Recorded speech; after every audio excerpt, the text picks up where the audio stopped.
Assalamualaikum warahmatullahi wabarakatuh. Waalaikumsalam warahmatullahi wabarakatuh. Selamat pagi teman-teman semuanya. Pertama dan utama sekali, marilah kita ucapkan puji dan syukur kita kehadirat Allah Subhanahu wa Ta'ala yang telah memberikan nikmat kesehatan juga kesempatan sehingga kita bisa melaksanakan perkuliahan, evaluasi proses dan hasil pembelajaran pada hari ini. Selawat beserta salam tidak lupa pula kita kirimkan kepada arwah junjungan kita Nabi besar Muhammad Shallallahu Alaihi Wasallam dengan melafazkan Allahumma sholli ala Sayyidina Muhammad wa ala ali Sayyidina Muhammad. Baiklah, pada kesempatan kali ini kami dari kelompok 9 akan mempresentasikan hasil diskusi kami mengenai analisis instrumen tes, objektif, dan juga esai. Sebelum kita masuk kepada kegiatan diskusi kita, sebelumnya perkenalkan saya Nur Aini sebagai moderator yang akan memandu diskusi kita pada hari ini. Kemudian saya juga ditemani 3 orang rekan saya, yaitu Miftahul Jannah, Dini Febrianisa, dan juga Sarah Melinda. Sebelumnya, kami dari kelompok 9 sudah mengirimkan PPT dan juga link presentasi kami di WhatsApp Group. Diharapkan kepada teman-teman sudah melihat juga membaca PPT dan juga video presentasi kami tersebut. Baiklah, sekarang kita masuk kepada sesi kritik, saran, dan juga tambahan materi. Apakah ada dari teman-teman yang ingin memberikan kritik, saran, juga tambahan materi? Dipersilahkan untuk raise hand.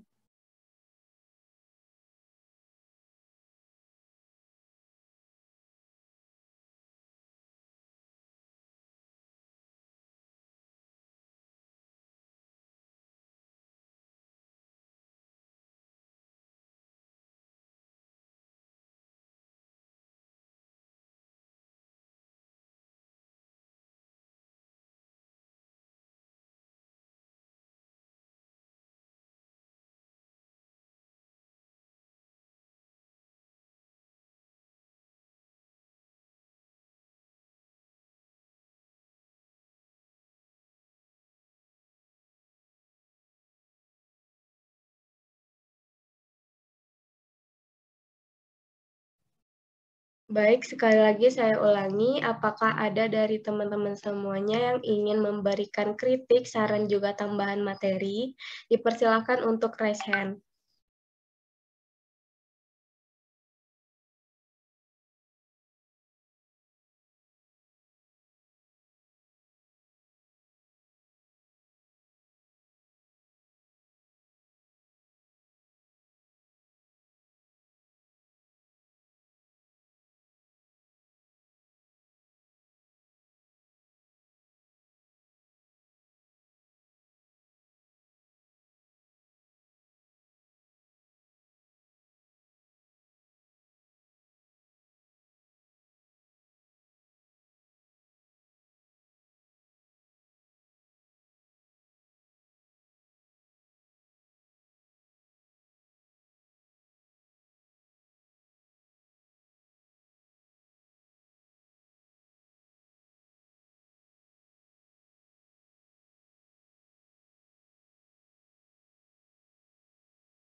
Baiklah, kepada Syukriya, dipersilahkan.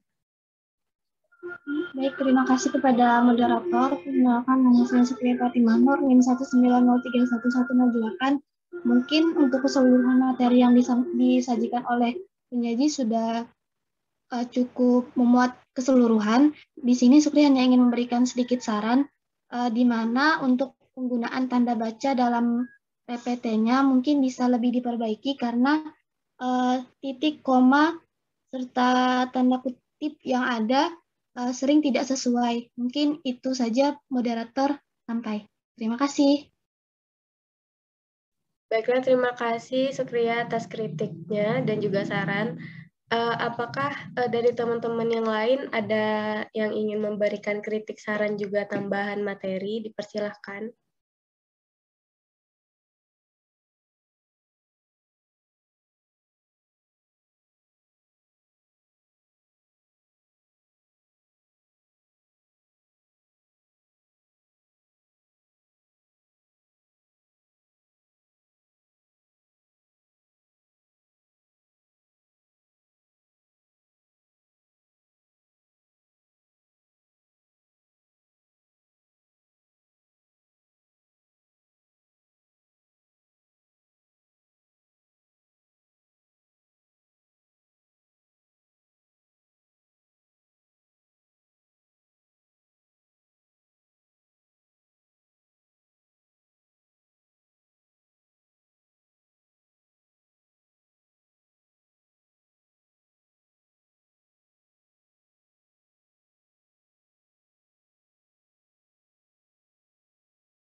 Baiklah, sepertinya tidak ada. Kita lanjutkan kepada sesi selanjutnya, yaitu sesi tanya-jawab.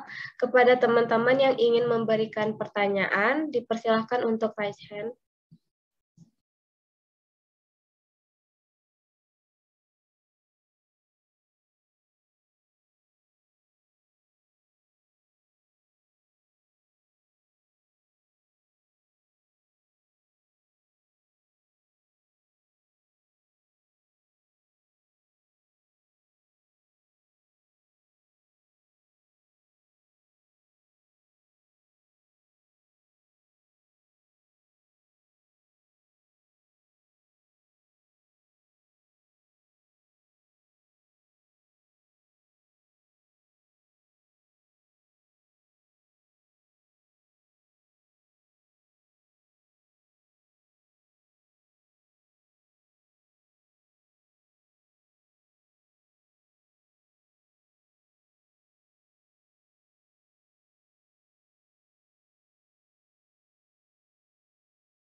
Baiklah, terima kasih.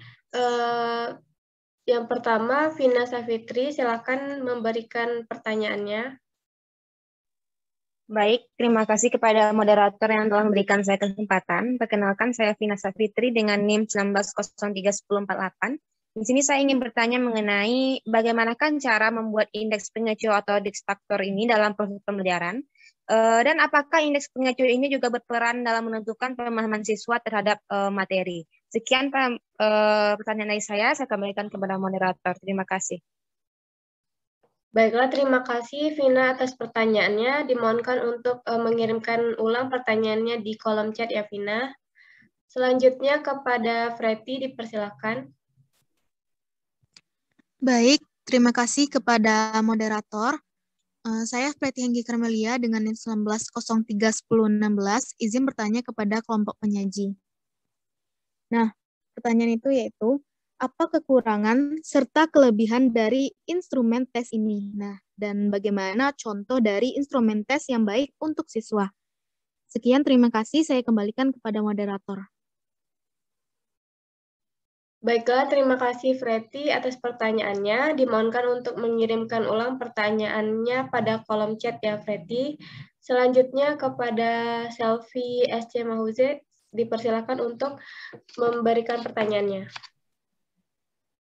Baik, terima kasih. Mungkin di sini saya tidak melihat semuanya, tapi untuk meminta penjelasannya saja.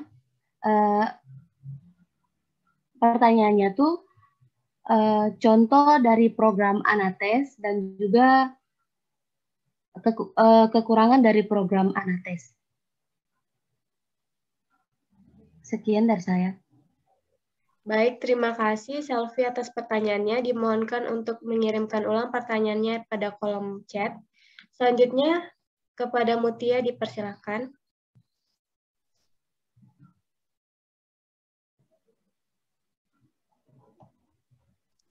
Baik, terima kasih kepada moderator. Saya Mutia Pramadani, 1903-1029, izin bertanya, apa kelebihan dan kekurangan masing-masing program yang dapat membantu dalam melakukan evaluasi, dan bagaimana bentuk kurva normal pada indeks kesukaan item? Sekian pertanyaan dari saya kembalikan kepada moderator. Baik, terima kasih Mutia atas pertanyaannya. Dimohonkan untuk mengirimkan ulang pertanyaannya pada kolom chat ya Mutia. Baik, sudah ada 4 pertanyaan. Kepada teman-teman yang masih ingin bertanya, dipersilahkan.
Baiklah, untuk sesi pertama ini kita tampung dulu 4 pertanyaan. Kami dari kelompok 9 meminta waktu kepada teman-teman semuanya untuk menjawab pertanyaan. Kita mulai diskusi pada pukul 7.45. Terima kasih.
Baiklah, kita lanjutkan diskusinya. Untuk pertanyaan pertama dari Vina Safitri akan saya jawab sendiri. Pertanyaan Vina yaitu, bagaimana cara membuat indeks pengecoh atau diktator dalam proses pembelajaran? Apakah indeks pengecoh ini juga berperan dalam menentukan pemahaman siswa terhadap materi? Nah, jawabannya yaitu pengecoh yang baik adalah pengecoh yang tingkat kerumitan atau tingkat kesederhanaan, serta panjang pendeknya relatif sama dengan kunci jawaban. Nah, sesuai dengan aturan keempat penulisan soal pilihan ganda menurut Katerji, yaitu pilihan jawaban yang salah atau pengecoh harus masuk akal dan tingkat kerumitan yang masuk akal. Dan aturan kelima yaitu pengecoh harus paralel dalam struktur, isi, dan panjang yang sama dengan jawaban yang benar. Ebel mengatakan bahwa tujuan dari sebuah pengecoh dalam butir soal pilihan ganda adalah untuk membedakan antara siswa yang berkemampuan tinggi dengan siswa yang berkemampuan rendah. Untuk itu, pengecoh harus menjadi pilihan yang masuk akal. Analisis efektivitas distraktor dilakukan dengan tujuan untuk mengetahui butir soal tersebut sudah memiliki pengecoh yang berfungsi sebagaimana mestinya. Jika pengecoh berfungsi, maka soal tersebut dianggap baik. Saifuddin mengatakan bahwa proporsi alternatif jawaban masing-masing butir dapat dilihat pada kolom proportion endorsing, di mana pada hasil analisis item. Selain memperhatikan fungsi daya tarik untuk dipilih oleh peserta tes, pengecoh soal juga perlu memperhatikan daya beda koefisien korelasi yang ditunjukkan oleh masing-masing alternatif jawaban. Setiap pengecoh diharapkan memiliki daya beda negatif, artinya suatu pengecoh diharapkan lebih sedikit dipilih oleh kelompok tinggi dibandingkan dengan kelompok bawah, atau daya beda pengecoh tidak lebih besar dari daya beda kunci jawaban setiap butir soal.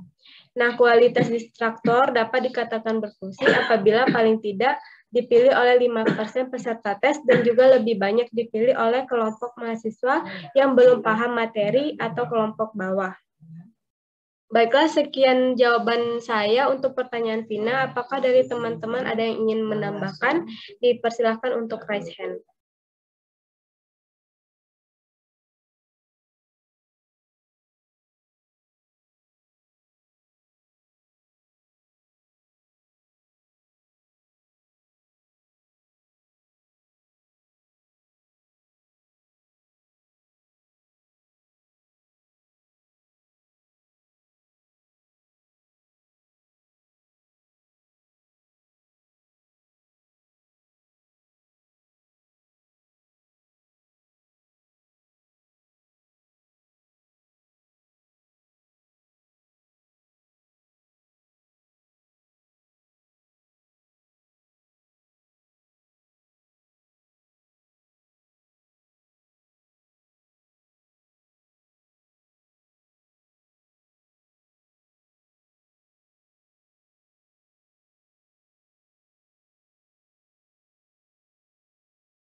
Baiklah, dipersilahkan kepada Selvi untuk menambahkan jawaban pertanyaan Vina.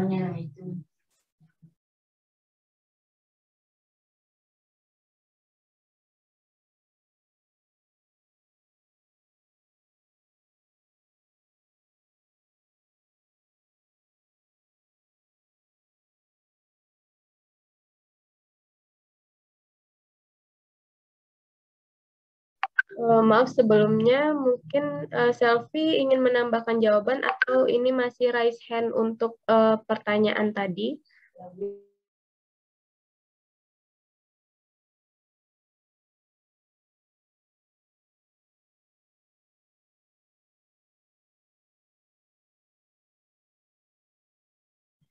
Baiklah, dipersilakan kepada Mutia untuk menambahkan jawaban pertanyaan Vina. Kepada Mutia dipersilakan.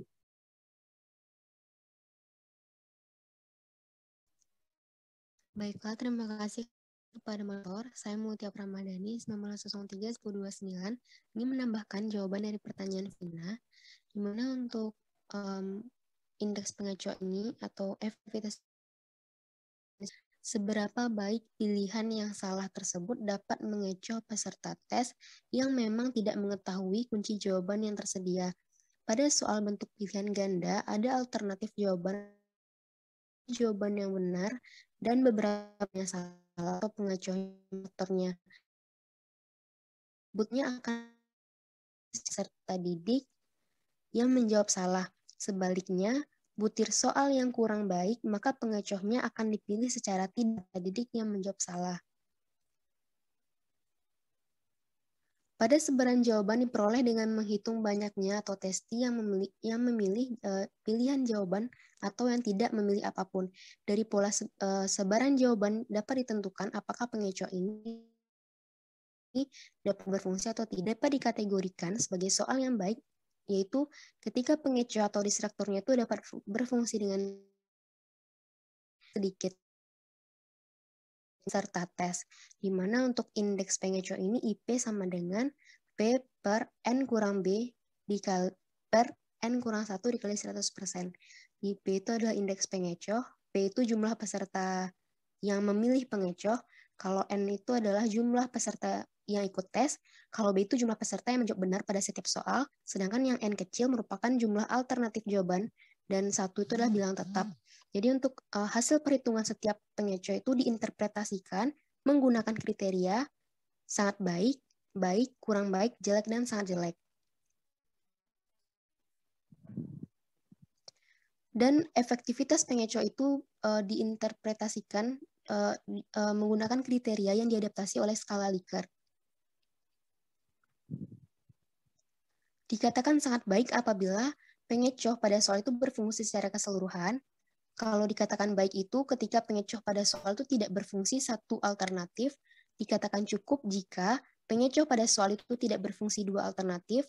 Kalau dikatakan kurang ketika pengecoh pada soal itu tidak berfungsi tiga alternatif. Dan dikatakan dia itu tidak baik apabila pengecoh pada soal tidak berfungsi untuk 4 alternatif.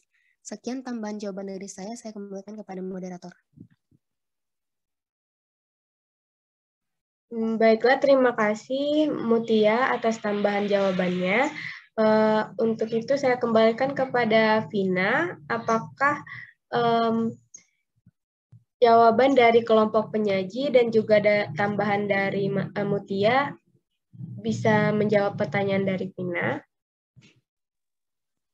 Baik, terima kasih kepada kelompok penyaji dan tambahan dari Mutia. Insya Allah saya sudah dapat memahami jawaban yang telah teman-teman berikan. Sekian, saya kembalikan kepada moderator. Baiklah, terima kasih Vina. Selanjutnya, jawaban pertanyaan dari Freti akan dijawab oleh rekan saya, Miftah. Kepada Miftah, dipersilakan.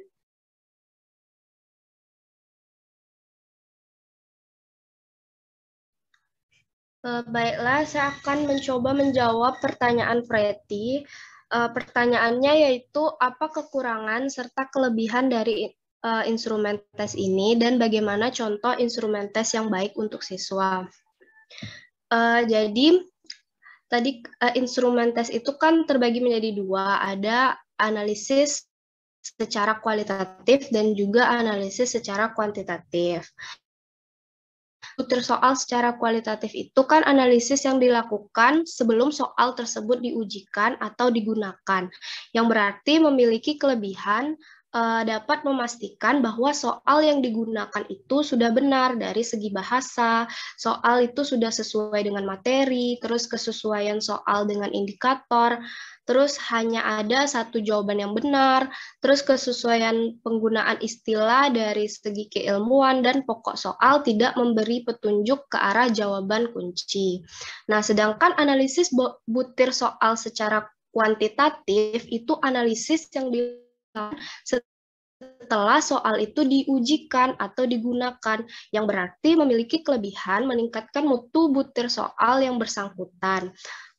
Lalu lebih mudah daripada analisis kualitatif karena analisis ini menganalisisnya seperti Anates dan SPSS. Nah, jadi sebenarnya di sini bukan tentang kelebihan atau kekurangan dari analisis ini karena mereka tidak digunakan secara bersamaan. Seperti yang sudah saya jelaskan tadi, analisis kualitatif itu digunakan sebelum soal itu diujikan. Jadi misalnya instrumen tes ini kan berupa esai, pilihan ganda atau esai. Jadi misalnya kalau pilihan ganda itu kan dalam ujian tengah semester atau UAS juga menggunakan pilihan ganda. Jadi sebelum soal itu digunakan oleh siswa atau sebelum siswa itu melakukan UTS atau UAS, soal itu akan dianalisis terlebih dahulu. Nah, itulah yang dinamakan dengan analisis kualitatif. Nah, sesudah siswa itu menjawab soal atau sesudah siswa itu melakukan ujian tengah semester atau itu dianalisis kuantitatif. Nah, analisis kuantitatif juga kan dianalisis berdasarkan ada daya pembedanya, faktor pengecohnya, tingkat homogenitasnya, dan tingkat kesukarannya. Nah, jadi seperti itu. Lalu, Preti yang kedua, bagaimana contoh instrumen tes yang baik untuk siswa. Jadi instrumen tes itu kan soal pilihan ganda dan esai soal biasa, seperti soal kita pada umumnya. Nah, di sini saya akan mencoba apa aja persyaratan instrumen tes yang baik. Ain boleh share screen?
Nah, di sini bisa kita lihat bahwa instrumen yang baik itu adalah instrumen yang valid atau mengukur apa yang hendak diukur atau tepat, dan instrumen yang reliable atau digunakan untuk mengukur berkali-kali dan menghasilkan data yang sama atau konsisten.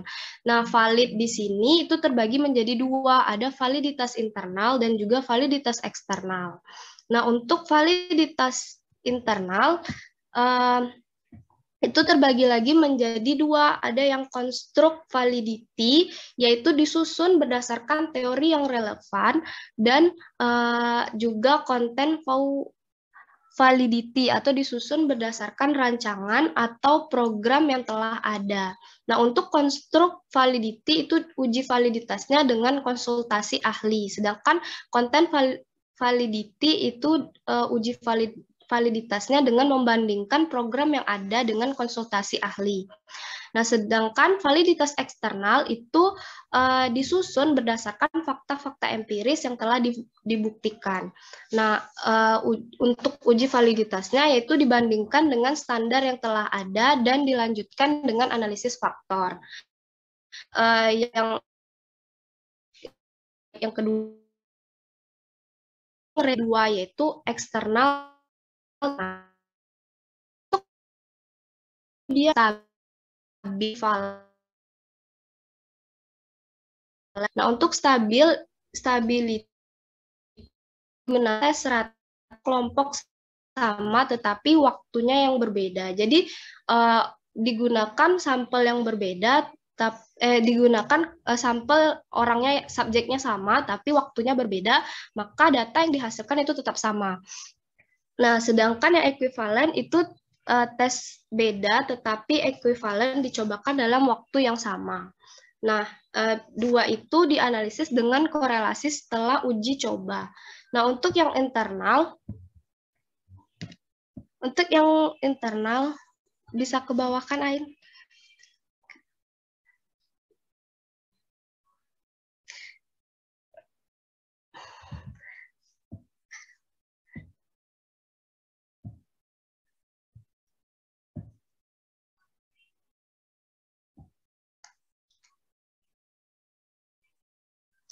Nah, untuk yang internal itu diuji dengan salt half, terus KR20 dan KR21, dan juga ANEVA. Nah, itu merupakan syarat dari instrumen yang baik. Nah, seperti yang sudah saya katakan tadi, instrumen tes ini sebenarnya adalah soal objektif dan juga pilihan ganda. Nah, di sini saya tidak menampilkan soal objektif dan juga pilihan ganda karena mungkin teman-teman semua sudah tahu. Nah, di sini saya akan coba memberi contoh tes. Boleh di-share screen lagi, Ain?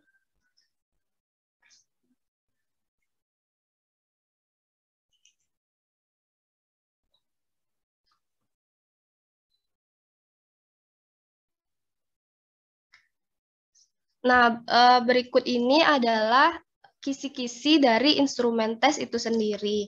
Nah, ini kisi-kisi pengembangan dari UTS ya, ujian tengah semester.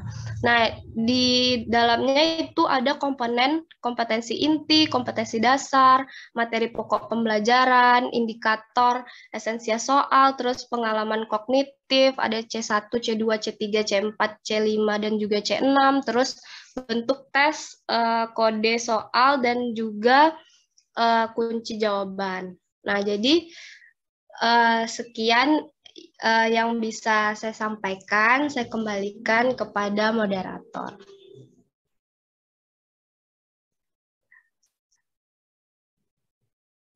Baiklah, terima kasih Miftah atas jawabannya. Selanjutnya kepada teman-teman, apakah ada yang ingin menambahkan jawaban untuk pertanyaan Fetty? Dipersilakan untuk raise hand.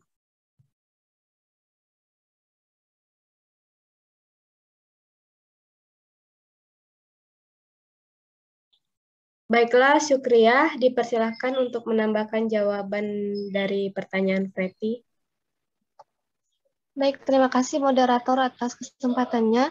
Perkenalkan, saya Syukriah Fatimah Nur, NIM 19031108. Seperti yang disampaikan oleh pemateri tadi, mungkin Sukri akan sedikit menyinggung untuk kekurangan serta tes berupa objektif dan esai.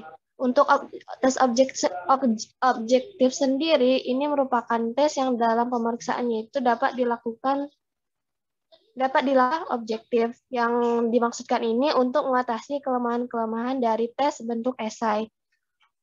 Adapun dari tes yang pertama itu mengandung lebih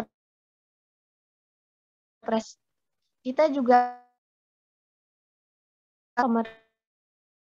pemeriksaannya pun dapat diserahkan kepada orang lain karena tidak memerlukan beli. Dan yang terakhir adalah pemeriksaannya itu tidak ada unsur subjektif yang mempengaruhi. Namun dari segi kelebihannya ini, objektif juga memiliki sisi kelemahan. Yang pertama itu untuk mempersiapkannya, kita perlu penyusunan yang lebih jauh serta sulit daripada banyak dan harus diteliti untuk menghindari kelemahan-kelemahan yang lain. Disinilah kita perlukan analisis objektif seperti yang disampaikan penyaji tadi. Kemudian kelemahan yang kedua adalah soal-soalnya cenderung untuk mengungkapkan ingatan dan daya pengenalan kembali saja dan sukar untuk mengukur proses mental yang tinggi. Yang ketiga, banyak kesempatan untuk main untung-untungan. Misalnya menghitung kancing baju, menghitung huruf hijaiyah di Bismillahirrahmanirrahim, kemudian yang lain-lain. Dan terakhir adalah kerjasama antar siswa pada waktu pengerjaan soal cenderung tinggi karena hanya melihat A, B, C, D-nya saja. Nah, di samping itu saya akan sedikit menginformasikan kelebihan dari tes subjektif ataupun uraian. Yang pertama itu mudah disiapkan dan disusun. Yang kedua, tidak memberi banyak kesempatan untuk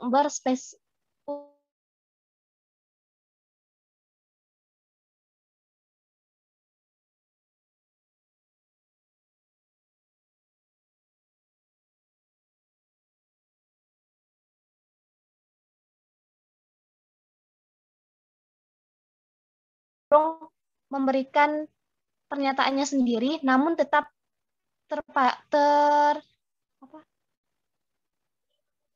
tetap berada dalam lingkungan soal.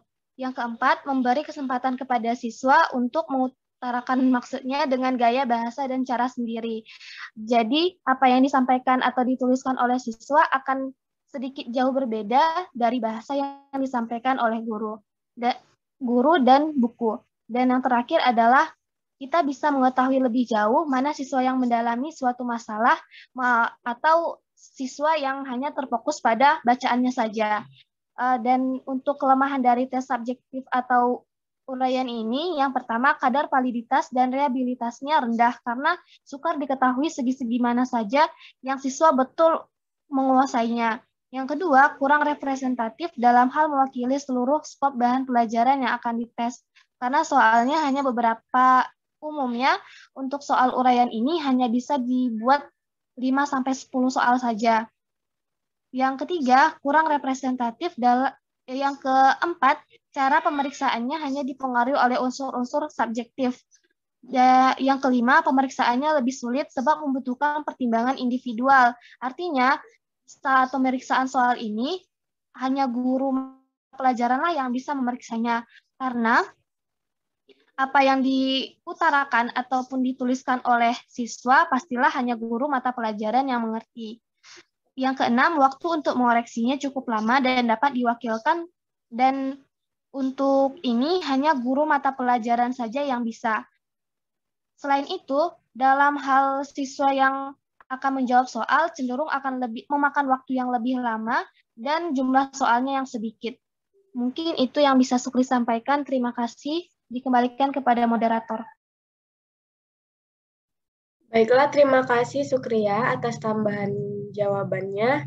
Selanjutnya kepada Asmaul Khairani, dipersilahkan untuk tambahan jawabannya.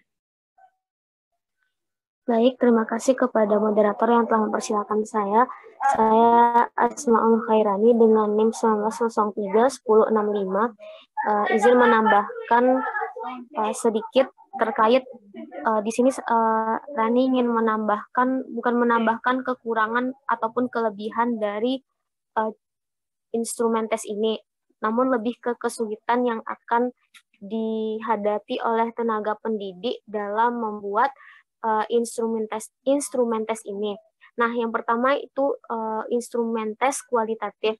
Sesuai dengan apa yang telah disampaikan oleh kelompok penyaji tadi, bahwasanya maupun PPT yang telah dibuat ya, bahwasanya instrumen kualitatif ini itu dibuat sebelum peserta didik tersebut ujian. Dan tadi kelompok penyaji itu mencontohkan itu seperti soal yang dibuat sebelum UTS. Sementara untuk instrumen kuantitatif itu soalnya dibuat setelah UTS. Nah, itu contoh yang diberikan oleh kelompok penyaji tadi. Nah, yang ingin Anda tambahkan di sini yaitu untuk instrumen kualitatif, kesulitan yang akan dihadapi oleh guru yaitu guru mesti berinovasi dalam membuat soal yang relevan dengan kurikulum. Mengapa demikian? Karena memang untuk instrumen kualitatif ini tidak ada acuannya, seperti halnya soal kuantitatif, di mana soal kuantitatif ini sudah ada soal sebelumnya yang dapat dijadikan patokan atau pedoman untuk membuat soal selanjutnya. Nah, dari sini juga akan menjadi kesulitan oleh guru dalam membuat soal kuantitatif. Apa itu kesulitan? Pasti memiliki kreativitas yang tinggi dan soal yang dibuat tidak boleh lagi sama dengan soal sebelumnya. Soal tersebut memiliki apa ya?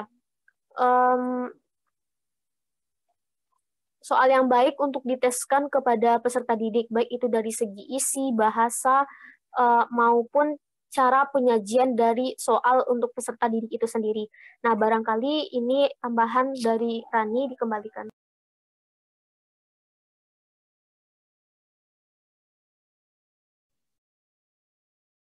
Baiklah, terima kasih Rani untuk tambahan jawabannya. Selanjutnya dikembalikan kepada Freti. Apakah jawaban dari kelompok penyaji juga tambahan dari teman-teman itu bisa menjawab pertanyaan dari Freti?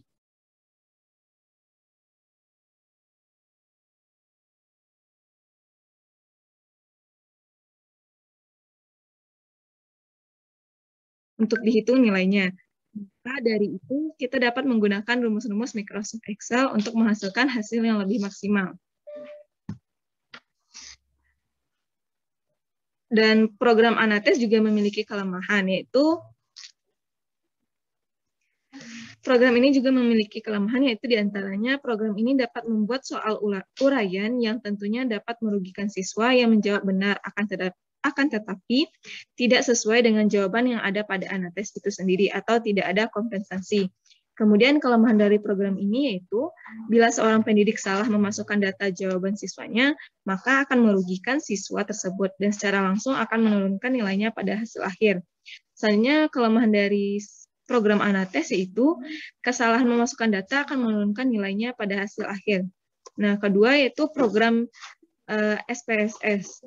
Untuk kelebihan SPS sendiri, yang itu pertama, mampu mengakses data dari berbagai macam format yang tersedia seperti pada The Best, Lotus, text file, dan lain-lain. Sehingga data yang sudah ada dari berbagai format, data dapat langsung digunakan untuk dianalisis. SPSS memberikan tampilan yang lebih formatif. Soalnya SPSS juga memberikan informasi lebih akurat dengan memberikan kode alasan jika terjadi missing data. Selanjutnya, SPSS juga mudah digunakan. Pengguna tidak perlu belajar bahasa pemrograman. Namun, kekurangan dari SPSS sendiri yaitu pertama, meskipun tergolong program yang mudah digunakan, namun untuk dapat menjalankan program ini, pengguna minimal harus mengetahui dasar ilmu statistik terlebih dahulu. Yang kedua, berkembangnya versi terbaru dengan cepat dan tampilan secara fisik yang terkadang berbeda dengan versi yang lama membutuhkan adaptasi dengan pengguna untuk dapat menjalankan program ini. Dan jangan lupa juga seri SPSS sesuai dengan spesifikasi komputer harus berbayar. Selanjutnya, SPSS kurang relevan jika dihadapkan pada sebuah data time series. Selanjutnya, kekurangan dari SPSS yaitu aplikasi ini merupakan aplikasi berbayar jika kita harus mengeluarkan uang untuk membeli lisensi aplikasi ini. Nah, untuk pertanyaan yang kedua dari Mutia yaitu bagaimana bentuk kurva normal pada indeks kesukaran item.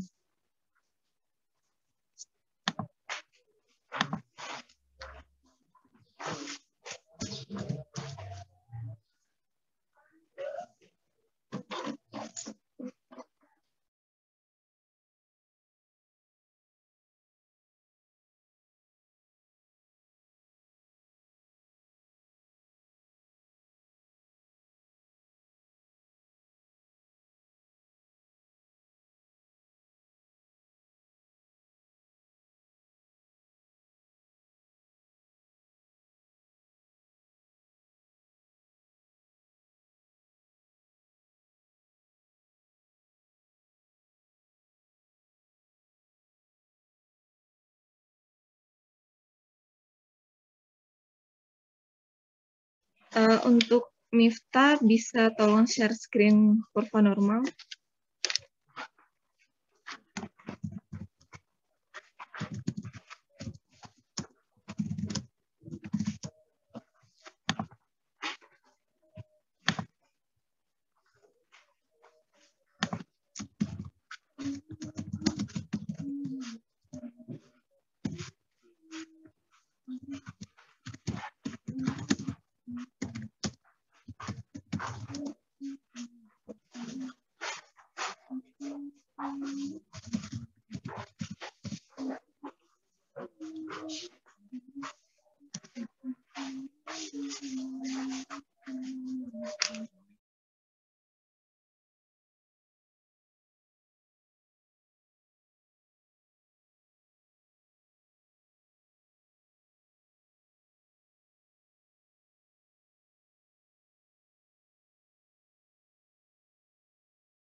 Baiklah, untuk gambar kurva normal nanti akan share screen dari Miftah.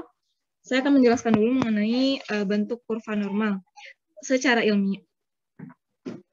Nah, apakah terlihat dari gambar kurva normalnya?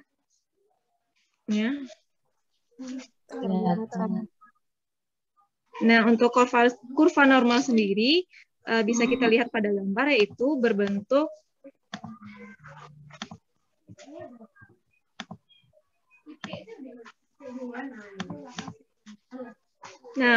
kurva distribusi normal itu berbentuk seperti genta atau bell shape yang simetris.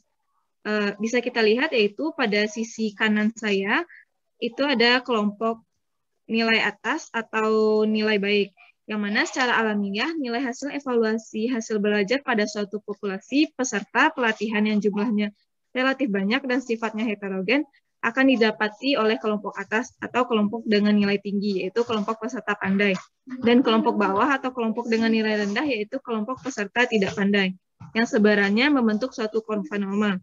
Nah, yang kurva normal itu sendiri yaitu berada pada tengah-tengah, yang di antara nilai kurang dan nilai baik itu pada angka 68,27%. Demikian jawaban dari saya kembalikan kepada moderator.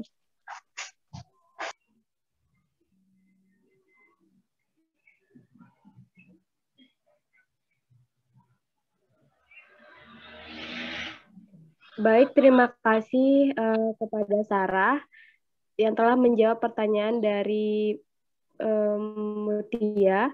Selanjutnya, apakah ada dari teman-teman yang ingin menambahkan jawaban dari Sarah? Dipersilakan untuk raise hand.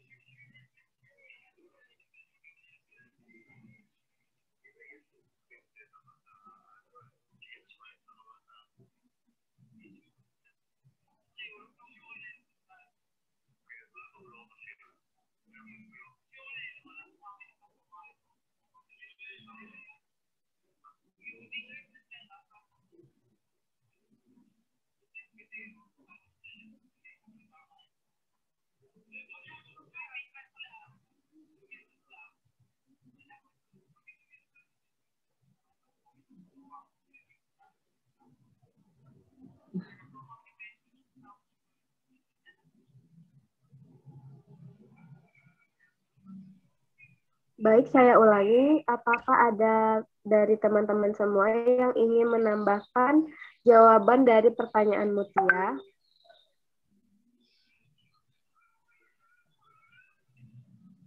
Dipersilakan untuk raise hand.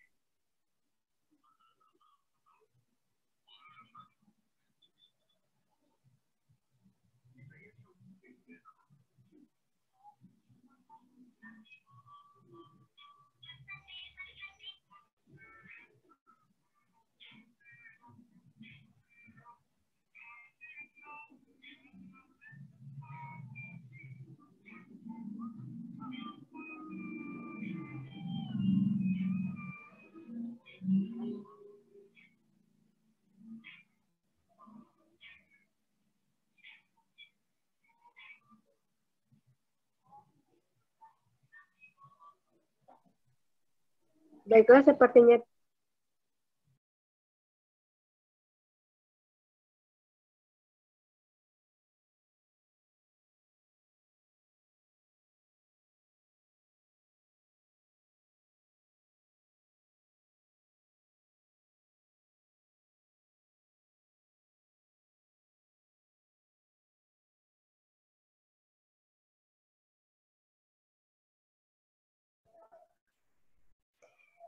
sepertinya tidak ada tambahan untuk pertanyaan Mutia. Dikembalikan kepada Mutia, apakah jawaban dari kelompok penyaji bisa menjawab pertanyaan dari Mutia? Baiklah, terima kasih atas jawaban dari kelompok penyaji. Alhamdulillah saya sudah dapat memahaminya. Baik, kita lanjut kepada pertanyaan terakhir dari Salvi yang akan dijawab oleh Sarah. Dipersilakan.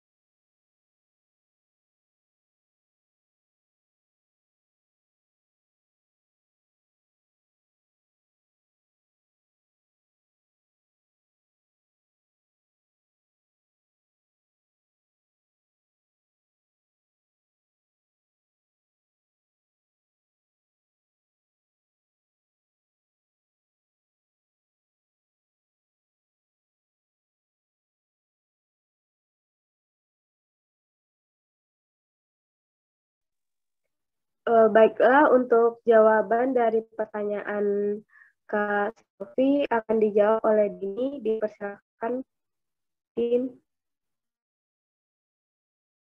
Baik, terima kasih kepada moderator. Setelah saya akan menjawab jawaban dari Kak Selvi. Nah, untuk kelebihan dan kekurangan Anates itu sudah dijelaskan oleh Sarah ya sebelumnya. Nah, di sini saya ingin memperjelas jenis dari contoh program Anates. Nah, Anates itu sendiri adalah sebuah program aplikasi komputer untuk menganalisis butir soal bentuk objektif maupun uraian. Nah, Anates ini dikembangkan oleh Dr. Andes Karnoto MPD dan Yudi Wibisono ST. Nah, secara tampilan Anates ini mirip seperti Microsoft Excel. Nah, untuk contoh program Anates sendiri yang sedang dikembangkan yaitu Anates versi 4.02, Anates versi 4.0, dan Anates versi 4.10. Nah, untuk untuk tambahan kelemahannya, pengisian data hanya dapat dilakukan secara manual. Kesalahan memasukkan data akan menurunkan nilainya pada hasil akhir.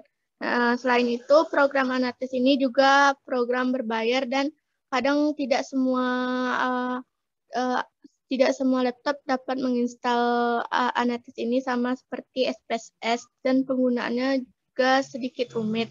Nah, sekian saya kembalikan kepada moderator.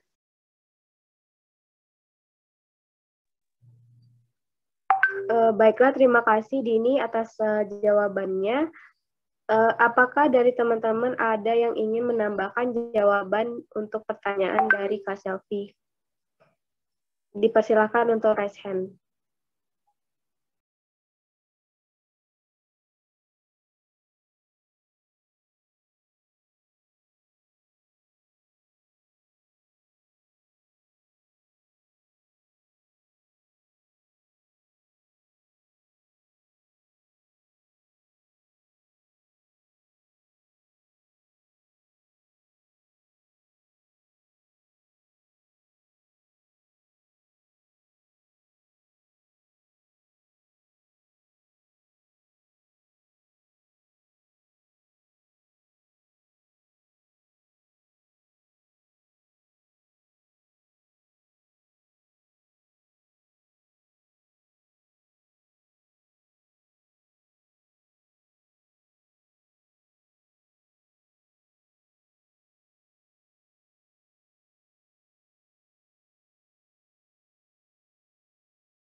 Baiklah, sekali lagi, apakah ada dari teman-teman yang ingin menambahkan jawaban untuk pertanyaan Kak Selvi?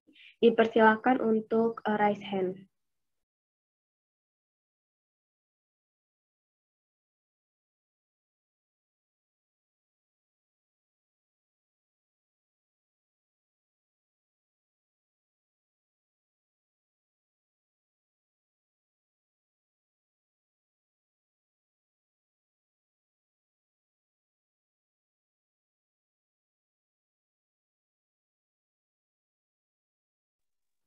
Baiklah, sepertinya tidak ada tambahan. Kepada Kak Selvi, saya kembalikan apakah jawaban dari kelompok penyaji bisa diterima? Baik, terima kasih kepada teman-teman yang sudah membantu jelaskan dan saya sudah paham. Terima kasih, saya kembalikan kepada moderator. Baik, sudah dengan terjawabnya semua pertanyaan, karena waktu masih ada, apakah ada tambahan pertanyaan dari teman-teman yang ingin bertanya? Kami dari kelompok 9 akan membuka sesi kedua.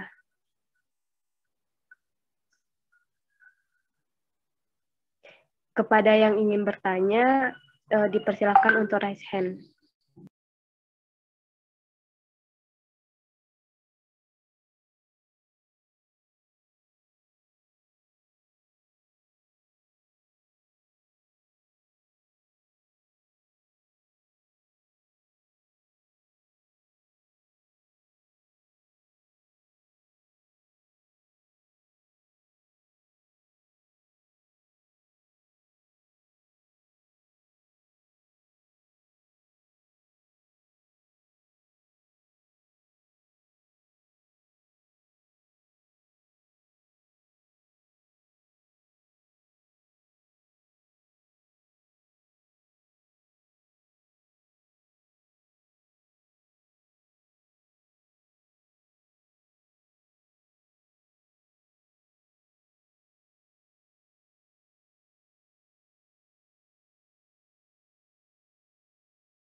Baiklah, sepertinya tidak ada pertanyaan lagi.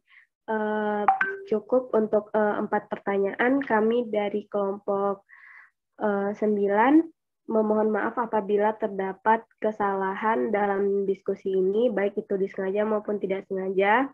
Dan juga terima kasih kepada teman-teman yang sudah mengikuti diskusi ini dari awal sampai akhir, dan juga telah menambahkan jawaban dari pertanyaan teman-teman semuanya. Terima kasih atas perhatiannya. Saya dari kelompok 9 sebagai moderator menutup diskusi kita pada pertemuan kali ini. Akhir kalam, Assalamualaikum warahmatullahi wabarakatuh. Waalaikumsalam Waalaikumsalam warahmatullahi warahmatullahi wabarakatuh. wabarakatuh.